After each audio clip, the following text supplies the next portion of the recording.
Que ferais-tu si tu découvrais que les signes de ton dernier réveil ont déjà commencé et que tu ne t'en étais même pas rendu compte? Chaque seconde où tu restes aveugle à ces signes est une seconde où ton propre âme se retire de toi. Aujourd'hui, une bonne fois pour toutes, tu vas voir chaque signe secret que ton âme émet, tandis qu'elle tente de t'arracher à l'illusion et de te conduire à l'état que Rumi décrivait comme le point de non-retour spirituel. Si tu continues, tu vas comprendre pourquoi ces signes explosent en toi, ce qu'ils signifient réellement, et pourquoi les ignorer maintenant serait la plus grande trahison envers ton propre âme. Es-tu prêt à encaisser que le monde tel que tu le connais est terminé pour toi, et que rien ni personne ne te sauvera de la nécessité de traverser ce portail seul? Si tu ne ressens pas cette pression, cette urgence qui te consume de l'intérieur, alors peut-être que ton âme ne s'éveille pas encore, ou bien est-ce qu'elle crie mais que tu refuses de l'entendre.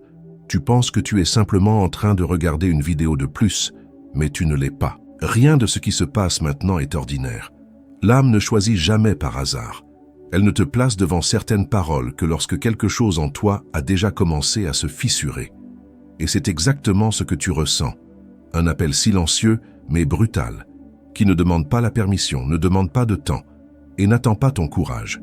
Il tire comme si tu étais arraché d'une ancienne couche qui n'arrive plus à te retenir. Et si tu es ici, c'est parce que ton âme ressent les signes du dernier réveil, ce point de non-retour dont Rumi parlait, le moment où tu ne peux plus redevenir celui que tu étais, parce que tu as déjà touché une vérité qui a tout défait. Écris dans les commentaires « Je ressens les signes du dernier réveil » et deviens membre de la chaîne pour recevoir les enseignements les plus profonds du soufisme. Ce que tu ressens n'est pas de la confusion, ni de l'anxiété, ni une crise. C'est le frottement entre celui que tu as toujours cru être et celui que tu es réellement. Ce choc intérieur est le premier signe du dernier réveil. Rumi disait que l'âme, lorsqu'elle s'approche de la vérité, commence à ressentir la vie comme si elle était hors de sa place, comme si l'existence te poussait vers un portail que tu n'as pas demandé, mais que tu ne peux pas nier. Et c'est exactement cela. Tu ne choisis pas de t'éveiller, tu es éveillé. Le dernier réveil n'arrive jamais comme un cadeau doux. Il se présente comme une extraction chirurgicale, arrachant les couches fausses, les anciens masques, les histoires que tu répètes juste pour te sentir en sécurité. Et c'est pour cela que ça fait mal. Parce que l'âme ne veut plus que tu continues à être une version réduite de toi-même.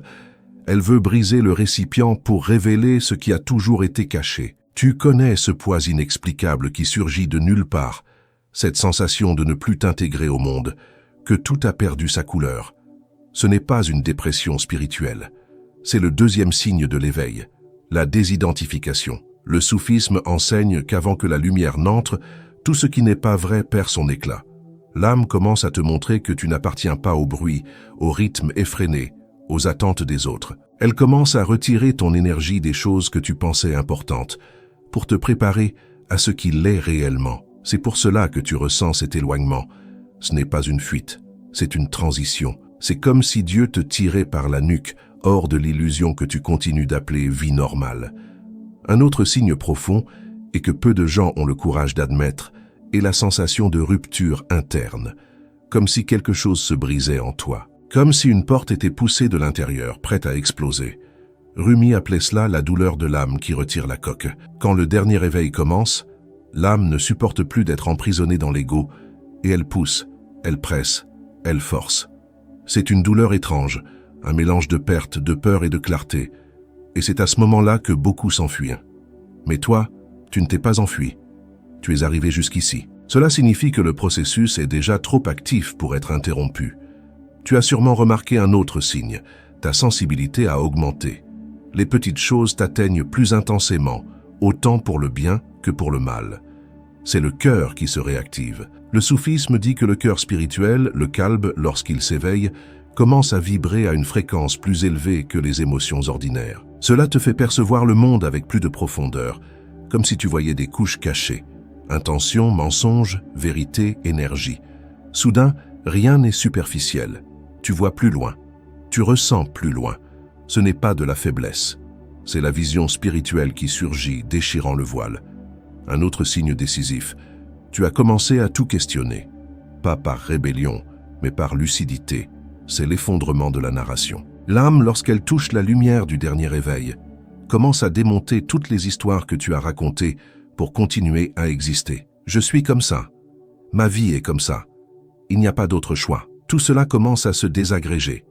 Tu commences à voir que rien de tout cela n'était vrai, que ce n'était que conditionnement, peur et mémoire accumulée. C'est inconfortable, bien sûr, mais c'est libérateur. Rumi affirmait « Quand l'âme s'éveille, elle détruit d'abord ce qui est faux avant de révéler ce qui est réel. » Et c'est exactement ce qui t'arrive. Un autre signe montre que tu es plus proche du dernier éveil que tu ne l'imagines. La solitude spirituelle. Ce n'est pas se sentir seul, c'est se sentir séparé du monde. Comme si tu observais tout de loin, comme si chaque conversation semblait superficielle, comme si personne autour de toi n'était prêt à entendre ce que tu ressens. Cela ne signifie pas que quelque chose ne va pas. Cela signifie que ton âme te retire de la couche collective pour te placer dans ta propre fréquence. La solitude spirituelle est le couloir avant le portail. Ceux qui ne comprennent pas ce moment reviennent en arrière, mais ceux qui le traversent ne sont plus jamais les mêmes. Il existe aussi un signe dont presque personne ne parle, le silence intérieur. Ce n'est pas l'absence de pensée, c'est l'absence de bruit dans l'âme. Même si ton esprit est confus, quelque chose en toi s'est apaisé. Une partie de toi observe simplement, ressent, pressent. Ce silence est l'œil de l'âme qui s'ouvre. Dans le soufisme, nous appelons cela « écoute ce qui n'a pas de son ». C'est la première fois que tu perçois qu'il existe en toi une conscience qui n'est pas ton esprit, ni ton ego, ni ton identité. C'est ton essence véritable, qui regarde tout avec calme parce qu'elle connaît déjà la vérité que tu n'arrives pas encore à accepter. Et vient alors le signe le plus puissant de tous, la sensation de retour, comme si tu revenais à quelque chose dont tu ne te souviens pas mais que tu connais, comme si tu retrouvais quelque chose qui a toujours été à toi, mais que tu avais oublié. C'est le signe final avant le portail. Le dernier éveil ne consiste pas à apprendre quelque chose de nouveau. Il consiste à se souvenir. Rumi disait que l'âme ne s'éveille pas vers le futur, elle s'éveille vers ce qu'elle a toujours été. C'est pour cela que tu ressens cette étrange nostalgie spirituelle, comme si tu rentrais chez toi après des siècles. Ce n'est pas de l'imagination, c'est la mémoire de l'âme. Et lorsque cette mémoire commence à revenir, ta vie commence à se réorganiser sans même que tu le demandes. Des personnes s'éloignent, des opportunités surgissent de nulle part, des portes se ferment violemment, des chemins apparaissent de manière inattendue. Cela ressemble au chaos, mais c'est de l'ordre spirituel. L'âme est en train de nettoyer le terrain pour te placer là où tu dois être. Chaque perte récente, chaque rupture, chaque changement soudain, tout cela est alignement. Rien n'est aléatoire. Tu n'es pas puni, tu es préparé. Et maintenant que tu perçois tous ces signes, quelque chose d'encore plus profond commence. La fin de vérité. Pas n'importe quelle vérité. La vérité qui touche le centre de ton être, celle qui brûle, qui transforme, qui ouvre, qui arrache. Et cette fin est le marqueur final que l'éveil est actif. Celui qui ressent cette fin ne pourra plus jamais se rendormir. Peu importe le temps qui passe, peu importe ce qui arrive, l'âme continue d'appeler. Elle appelle jusqu'à ce que tu traverses. Et maintenant je te demande, tu comprends ce que cela signifie? Tu comprends que tout ce que tu as vécu jusqu'ici était une préparation pour ce moment précis. Tu comprends que rien de tout cela n'arrive par hasard, que chaque sensation, chaque douleur, chaque rupture pointe vers la même direction? Tu comprends que plus tu essaies de fuir, plus l'âme te ramène. Que crois-tu que cela révèle sur l'endroit où tu es en train d'être conduit? Il existe un signe que presque personne ne remarque, mais qui marque un point de non-retour dans le dernier éveil. La sensation que la vie t'observe. Ce n'est pas de la paranoïa, c'est de la perception spirituelle. Quand l'éveil commence à s'intensifier, tu sens que tout autour de toi te répond de façon étrange, comme si chaque situation était créée pour te pousser vers l'intérieur. C'est comme si le monde était moins solide, moins rigide, plus symbolique. Ce changement n'est pas psychologique, c'est l'âme qui ouvre la seconde vision. Rumi enseignait que lorsque le vrai cœur s'éveille, la réalité cesse d'être un décor et devient un maître. Chaque conversation semble chargée de sens cachés, chaque coïncidence t'appelle, chaque répétition te pousse. C'est un signe qui n'apparaît qu'à ceux qui sont proches de la traversée. Le monde commence à te parler sans voix. Un autre signe brutal du dernier éveil, et extrêmement ignoré, est la perte soudaine d'intérêt pour les discussions, les débats et les conflits inutiles. Non par fatigue sociale, mais parce que ton âme n'a plus d'énergie pour vibrer à la fréquence de l'ego. L'âme commence à éteindre ta participation au jeu humain. Tu ne peux plus faire semblant de t'intéresser à ce qui n'a jamais eu d'importance. Ce détachement n'est pas du désenchantement, c'est un effondrement naturel de l'identification. Le soufisme appelle cela « mourir avant de mourir ». C'est la mort des bruits qui t'empêchait d'entendre l'appel de ton essence. C'est l'âme qui refuse de continuer dans le théâtre du monde parce qu'elle se prépare pour un saut que seuls les éveillés accomplissent. Un autre signe, encore plus puissant, est lorsque tu commences à sentir que tu es en avance par rapport à ton propre corps, comme si ta conscience était trop étendue pour tenir dans le rythme normal de la vie. Parfois, cela ressemble à de la hâte, parfois à de l'agitation. Mais la sensation réelle est celle-ci. Tu es devenu plus grand que la vie que tu es en train de vivre. Cette déconnexion entre la taille de ta conscience et la taille de ta routine est une alerte spirituelle. C'est l'âme qui dit « Tu n'es pas né pour vivre ici, ceci n'est que le couloir ». C'est un signe avancé. Il n'apparaît que lorsque l'âme est si proche de la lumière que le corps n'arrive plus à suivre son rythme. Il existe aussi le signe de la perte de saveur pour tes propres histoires internes. Soudain, les pensées qui te dominaient auparavant perdent leur force. Les peurs qui te contrôlaient s'affaiblissent. Les tristesses qui semblaient profondes deviennent légères. Ce n'est pas de l'apathie, c'est de la clarté. C'est l'âme qui dissout les illusions qui soutenaient ton ancienne identité. Dans le soufisme, cela s'appelle fana, la dissolution progressive de la fausse idée de soi. Quand cela arrive, tu commences à percevoir que rien de ce que tu croyais être toi n'était réellement toi. Et c'est l'une des portes les plus profondes du dernier éveil.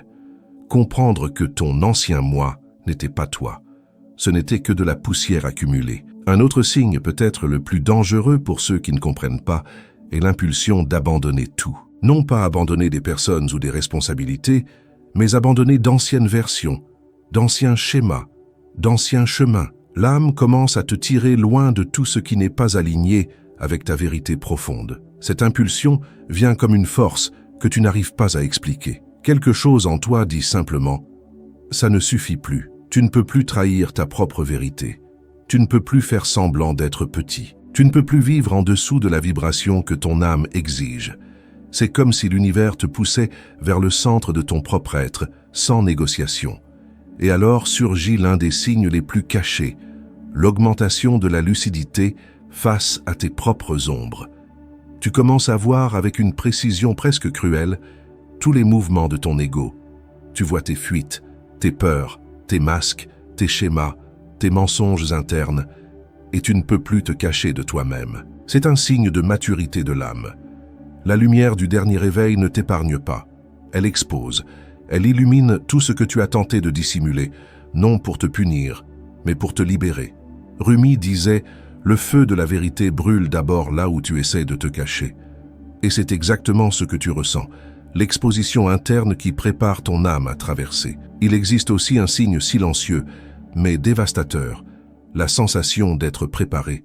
Tu ne sais pas pourquoi, tu ne sais pas quand, mais tu le sens. C'est comme si chaque petite chose de ta vie faisait partie d'une chorégraphie invisible, comme si quelque chose s'alignait sans que tu t'en rendes compte. Ce sentiment n'apparaît pas chez tout le monde. Il n'apparaît que chez ceux qui sont sur le point d'entrer dans l'étape la plus profonde de l'éveil, l'étape de la reconnaissance. Non pas la reconnaissance intellectuelle, mais la reconnaissance de la véritable origine de ton âme. Comme si l'univers t'ajustait pour une rencontre prévue avant même ta naissance.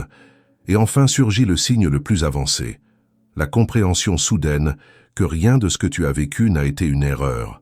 Rien, ni les chutes, ni les traumatismes, ni les pertes, ni les hontes. C'est comme si pour la première fois tu pouvais voir ta propre histoire d'en haut comme un dessin parfait qui t'a conduit à ce moment précis. Ce type de vision est rare. Il n'apparaît que lorsque l'âme est proche de la porte finale, car seule une âme mûre peut regarder sa propre douleur sans s'y confondre. L'âme éveillée comprend « J'avais besoin de traverser tout cela pour arriver ici. » Et quand cette compréhension arrive, tu sais que tu es à un point de non-retour. Et maintenant je te demande, si tous ces signes se manifestent en toi, qu'est-ce que ton âme essaie de te montrer que tu n'as pas encore eu le courage de voir? Qu'est-ce qui, à l'intérieur de toi, appelle, insiste, pousse, même lorsque tu essaies d'ignorer? Que penses-tu qu'il se passera quand tu arrêteras enfin de résister à l'éveil qui a déjà commencé?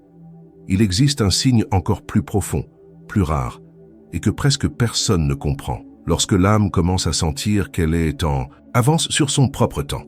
Ce n'est pas de l'anxiété, ce n'est pas de l'impatience. C'est comme si ta conscience vivait à un rythme que le monde autour de toi ne peut pas suivre. Tu as l'impression d'avancer plusieurs pas devant ta propre vie, de percevoir des mouvements avant qu'ils n'arrivent, de pressentir des changements avant qu'ils ne se manifestent. C'est un signe clair du dernier éveil. Dans le soufisme, on dit que lorsque l'âme touche la lumière la plus élevée, elle voit le temps depuis l'intérieur, et ce que nous appelons le futur cesse d'être un mur pour devenir une porte. Et lorsque cela arrive, tu commences à sentir que tu es toujours au bord de quelque chose, même sans savoir quoi. Cette anticipation profonde est l'âme reconnaissant la réalité avant que l'esprit puisse la comprendre. Un autre signe viscéral apparaît lorsque tu commences à percevoir que certaines personnes, certains lieux et certaines conversations drainent ton énergie presque instantanément. Et ce n'est pas de la sensibilité émotionnelle, c'est ton champ spirituel qui change de fréquence. Le dernier éveil rend ton énergie incompatible avec les vibrations denses, les conversations superficielles et les environnements qui ne comportent aucun espace pour ton expansion. Ce n'est pas de la fragilité spirituelle, c'est de l'adaptation. C'est comme si ton âme se retirait silencieusement de tout ce qui entrave ta transformation. Ce retrait n'est pas conscient, il est naturel. L'âme refuse simplement ce qui ne correspond plus à l'état nouveau qui émerge en toi. C'est un marqueur avancé, car il n'apparaît que lorsque l'éveil est déjà trop consolidé pour être interrompu. Un autre signe impressionnant et extrêmement méconnu survient lorsque tu commences à sentir que tes émotions changent de façon abrupte, mais avec un sens caché. Ce n'est pas de l'instabilité émotionnelle, c'est du réalignement. L'âme commence à calibrer ta vibration en fonction de la vérité qui surgit. Parfois, tu ressens une force spirituelle si intense qu'il semble que quelque chose en toi veuille s'étendre au-delà du corps. D'autres fois, une profonde tristesse te traverse, mais tu comprends qu'elle n'est liée à rien de précis. C'est l'âme qui enlève la poussière. Ce flux est la danse de l'éveil. L'âme oscille entre le feu et le silence, parce qu'elle brûle les anciennes parties et révèle les nouvelles. Rumi appelait cela l'oscillation de l'âme revenant à son centre. Il existe aussi le signe de l'hyperconscience de tes propres schémas instantanés. Tu perçois chaque micro-réaction, chaque impulsion, chaque réponse automatique, comme si tu te regardais depuis l'intérieur. Ce n'est pas du contrôle, c'est de la vision. C'est l'âme qui prend le volant. Lorsque le dernier éveil commence, tu ne réagis plus sans remarquer. Tu observes avant de réagir, tu ressens avant de parler, tu vois avant de choisir. Ce type de conscience est trop aiguisé pour appartenir à l'ego. C'est un symptôme clair que l'âme prend de l'espace et commence à conduire ton existence de l'intérieur vers l'extérieur. Un autre signe très puissant, la sensation que tu ne peux plus te mentir à toi-même. Toute tentative d'auto-illusion fait mal, toute justification fausse te ronge.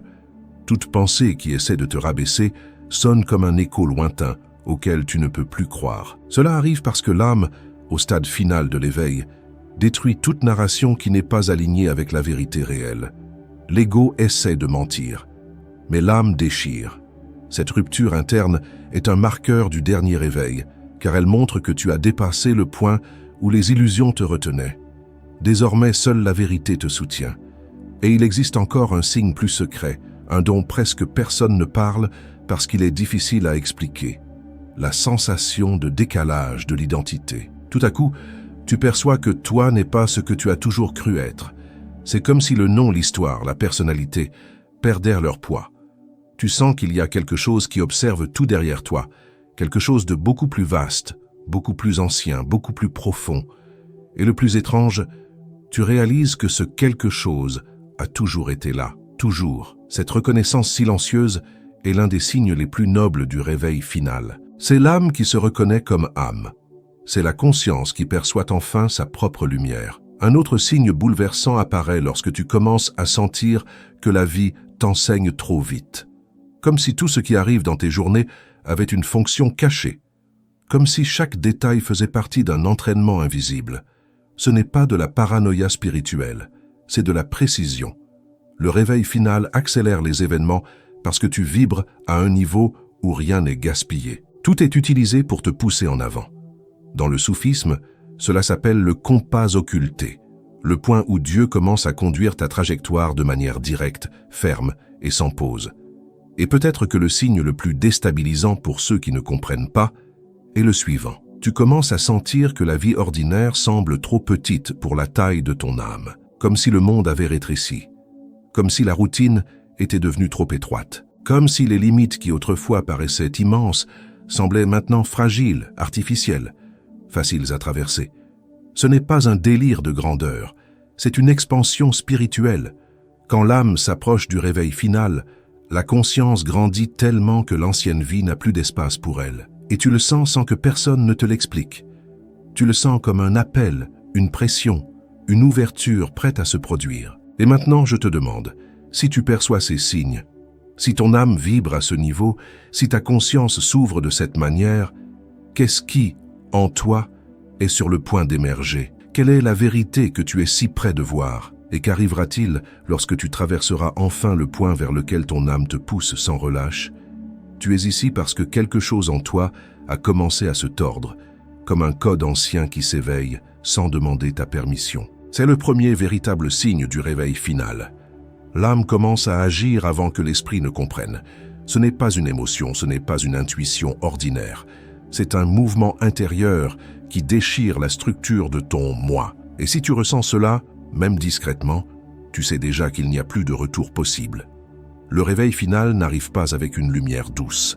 Il arrive comme un bruit intérieur qui dérange, comme si une limite invisible avait été franchie. C'est le moment où tu réalises que rien de ce qui te satisfaisait auparavant ne parvient mais à t'enchaîner. Tout semble superficiel, petit, artificiel. Et ce n'est pas de l'ennui spirituel. C'est l'âme qui te pousse hors de l'illusion comme on arrache quelqu'un d'un incendie. Ce malaise n'est pas une erreur, c'est le signe le plus violent que les yeux intérieurs ont commencé à s'ouvrir. Un autre signe que tu essaies de neugar, mais que tu sais déjà être en marche. La rupture soudaine de la narration que tu répétais à propos de toi-même. Lorsque tu sens que tu ne peux plus soutenir certains pensées, certains comportements, certains désirs, ce n'est pas une perte d'identité. C'est l'effondrement de la coquille qui te maintenait endormi. Le réveil final détruit d'abord le personnage, pour seulement ensuite révéler celui qui était derrière lui. Tu le sens lorsque tu réalises que tu ne peux plus te mentir, ni au monde, et ce n'est pas de la moralité, c'est l'effondrement de la persona. Et peut-être le signe le plus agressif. La conscience commence à rejeter automatiquement tout ce qui vibre dans la fausseté. Des personnes que tu supportais autrefois drainent aujourd'hui ton énergie en quelques secondes. Des lieux que tu fréquentais te semblent émotionnellement morts. Des conversations banales t'irritent comme si elles blessaient ta peau. Pourquoi? Parce que l'âme a reconnu que tu n'appartiens plus à l'ancien champ. C'est comme essayer de respirer un air vicié après avoir goûté l'oxygène pur du réel. L'aversion n'est pas de l'arrogance, c'est un diagnostic spirituel. Il y a aussi cette étrange sensation d'être tiré par quelque chose que tu ne sais pas encore nommer. Ce n'est pas de l'anxiété, c'est une convocation. Le réveil final est un appel silencieux qui n'utilise pas de mots, mais qui modifie ton corps, tes rêves, ton attention, et même le rythme de tes pensées. Tu sens que quelque chose est en train d'être préparé en toi, comme si une version cachée remontait à la surface. Et plus ce mouvement grandit, plus tu réalises que tu ne peux pas l'ignorer, parce qu'ignorer fait plus mal qu'écouter. Et voici le signe que tu essaies de dissimuler à toi-même, ce soupçon gênant que tu as toujours su que ce moment viendrait. Toujours, depuis l'enfance, bien avant de comprendre des concepts comme la spiritualité, comme si ton âme portait une mémoire qui revient maintenant, pas à pas, sans demander la permission de ta conscience rationnelle. Pourquoi cela revient-il précisément maintenant? Pourquoi es-tu appelé à cet exact moment de ta vie? Qu'est-ce qui approche et qui exige que tu sois éveillé et non endormi? Et si c'est réellement le réveil final, pourquoi as-tu l'impression qu'il manque encore quelque chose à être révélé? Pourquoi cette sensation grandit-elle chaque fois que tu essaies d'ignorer? Et, plus perturbant encore, qu'est-ce que ton âme essaie exactement de te montrer que tu n'as pas encore eu le courage d'affronter? Quand l'âme entre dans le réveil final, le premier impact est la rupture silencieuse de la perception. Tu commences à voir des fissures dans le quotidien, des détails qui auparavant étaient invisibles, comme si le monde avait perdu une partie de son maquillage et révélait maintenant des failles, des brèches, des codes. Cet ajustement de vision n'est pas psychologique, il est spirituel. Et tu t'en rends compte parce que tu sens que quelque chose est faux dans la réalité, mais juste à l'intérieur de toi. Le deuxième mouvement est interne et brutal. La conscience commence à détecter la fausseté avec une précision presque douloureuse. Peu importe si elle vient des gens, des idées ou même d'anciens rêves à toi. Tout ce qui n'appartient pas au champ de ton âme devient lourd, suffocant, impossible à soutenir. Ce n'est pas une perte d'intérêt, c'est une expulsion vibratoire. C'est l'âme qui élimine tout ce qui interfère avec le processus. En même temps surgit un magnétisme étrange, presque incontrôlable, qui t'attire vers un type de vérité que tu ne sais pas encore nommer. C'est une force qui n'accepte aucune distraction. C'est le réveil final qui te tire vers l'axe que tu as ignoré toute ta vie. Tu le sens lorsque quelque chose en toi commence à s'aligner, même sans comprendre vers où tu te diriges. Un autre signe est l'effondrement des mensonges émotionnels. Soudain, tu ne parviens plus à justifier des comportements, ni à feindre des sentiments, ni à soutenir des masques. Tout ce qui était acceptable devient insupportable. L'âme ne tolère pas la fausseté parce que le réveil final exige une transparence totale. C'est un processus invasif, comme si la lumière entrait par les fentes et commençait à détruire des ombres intérieures que tu ignorais complètement. Il y a aussi la sensation de déplacement, non pas comme quelqu'un de perdu, mais comme quelqu'un qui réalise enfin qu'il n'a jamais appartenu au décor dans lequel il vivait. C'est la conscience arrachée du théâtre où tu as joué pendant des années. C'est la reconnaissance silencieuse que le personnage que tu portais n'est plus compatible avec la vibration qui est en train de naître en toi maintenant. Quand le réveil final avance, tes pensées changent de texture. Elles ne viennent plus du même endroit. Elles sont plus directes, plus tranchantes, plus audacieuses. C'est comme si l'ancienne mentalité se dissolvait pour laisser place à une logique plus profonde, qui ne te demande pas ce que tu veux, mais qui tu es quand personne ne te regarde. Et cette question commence à te poursuivre. Tu remarques aussi une augmentation soudaine de la sensibilité énergétique. Ce n'est pas de la spiritualité romantique, c'est une perception amplifiée. Tu ressens les lieux, tu ressens les intentions, tu ressens les vibrations avant même que quelqu'un ne parle. Ce n'est pas un don, c'est la conséquence du voile qui tombe. L'âme éveillée sait lire les champs invisibles parce qu'elle en a besoin pour ne pas être tirée de nouveau vers le sommeil. Et l'un des signes les plus troublants est celui-ci. La réalité commence à te répondre plus rapidement. Les pensées s'accélèrent, les synchronicités se multiplient, les coïncidences cessent d'en être. Tu réalises que l'univers t'entoure d'indices, comme s'il te disait « Maintenant, tu es enfin réveillé. Maintenant, tu es prêt à voir. » Et cela crée une sensation d'urgence à l'intérieur de toi. Le réveil final provoque aussi une rupture avec le temps. Le passé perd sa pertinence, le futur ne te séduit plus et le présent commence à te faire mal dès que tu essaies de lui échapper. C'est comme si le temps te comprimait à l'intérieur de toi-même, forçant ton attention vers le seul endroit où le réveil se produit réellement. Ici, maintenant, sans échappatoire. Un autre signe crucial est l'apparition d'un malaise constant, comme s'il y avait quelque chose qui doit être compris immédiatement. Ce n'est pas de l'anxiété, c'est une convocation.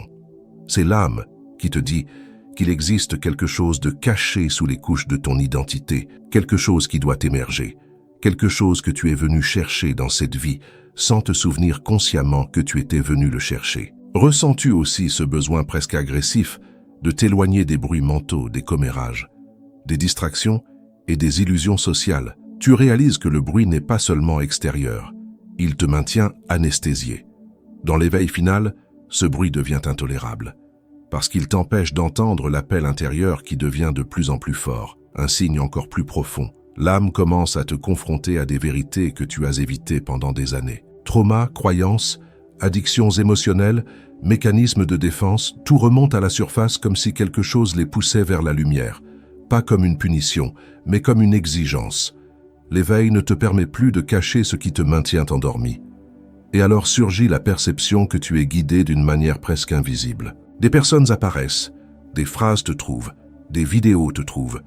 Des événements s'alignent avec une précision telle qu'il devient impossible d'y voir du hasard. C'est le champ spirituel qui réorganise ses pièces pour t'empêcher de dévier du chemin qui s'ouvre devant toi. Un autre signe que peu osent admettre, la solitude change de forme.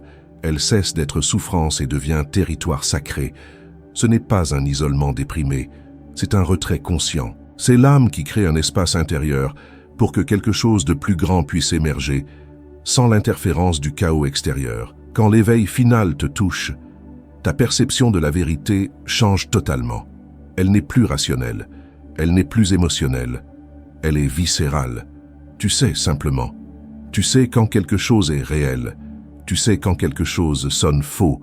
Tu sais quand quelque chose appartient à ton chemin. Cette clarté blesse, parce qu'elle révèle à quel point tu t'es trahi avant de t'éveiller. Et alors apparaît le signe auquel personne ne s'attend. La sensation d'être observé par quelque chose qui n'est pas physique, mais qui est toi. Comme si ta propre conscience supérieure suivait chacun de tes mouvements, attendant que tu réalises qu'elle a toujours été là. Ce n'est pas une fantaisie, c'est l'intégration du moi réel avec le moi que tu croyais être. Un autre signe puissant, ton âme développe une intolérance totale à la stagnation. Tout ce qui ne grandit pas meurt devant toi. Tout ce qui n'évolue pas s'effondre. Tout ce qui ne vibre pas avec ta nouvelle fréquence s'éloigne de lui-même. L'éveil final retire ce qui ne soutient pas ton expansion, parce que tu ne peux pas avancer en portant des cadavres énergétiques. Puis vient la transformation la plus profonde de toutes. Tu commences à sentir que quelque chose en toi se prépare à un seuil, un portail, un point de non-retour. Tu ne sais pas ce que c'est. Tu ne sais pas quand cela aura lieu. Tu sais seulement que cela approche, que c'est inévitable, que ton âme se positionne pour traverser quelque chose qui changera absolument tout. Et à mesure que ce processus avance, tu commences à comprendre que rien de ce que tu ressens n'est aléatoire. Que feras-tu dans le prochain geste concret pour prouver à ton âme que tu es prêt à traverser? Et qu'est-ce que tu retiens encore qui doit mourir pour que cette traversée soit réelle? L'âme qui atteint les premiers signes du dernier éveil comprend que rien ne revient à sa taille ancienne. Le monde rétrécit tandis que l'esprit s'élargit, et cet élargissement silencieux continue de te tirer vers un horizon sans bordure. Ce que tu as senti ici n'est pas une théorie, c'est une convocation. Ce n'est pas une métaphore, c'est un mouvement. Et lorsque le cœur commence à reconnaître cet appel, chaque mot devient un pont, chaque silence devient une orientation, chaque vibration devient un chemin qui te pousse au-delà de tout ce que tu croyais être la limite du possible. Si ton âme a réellement touché ce point invisible, où le voile s'affine et où le feu intérieur s'éveille, laisse dans les commentaires la phrase « Je marche là où la lumière me mène ». C'est la clé vibratoire qui scelle ce que tu as ouvert aujourd'hui en toi. Un saut soufi, un vœu silencieux, un pas franchi vers le territoire où le dernier réveil n'est plus un concept, mais un engagement. Celui qui écrit cette phrase déclare, même en secret, qu'il a décidé de ne plus reculer. Et si cet appel a allumé quelque chose que tu as reconnu comme une vérité ancienne, abonne-toi à la chaîne, comme on entre dans un jardin réservé à ceux qui entendent le cœur du silence. Ce n'est pas une inscription, c'est un geste d'appartenance à une fraternité qui s'éveille ensemble, lentement et profondément. Que les prochains mots qui rencontreront ton âme viennent comme un vent sacré, car le mystère continue de t'observer de près.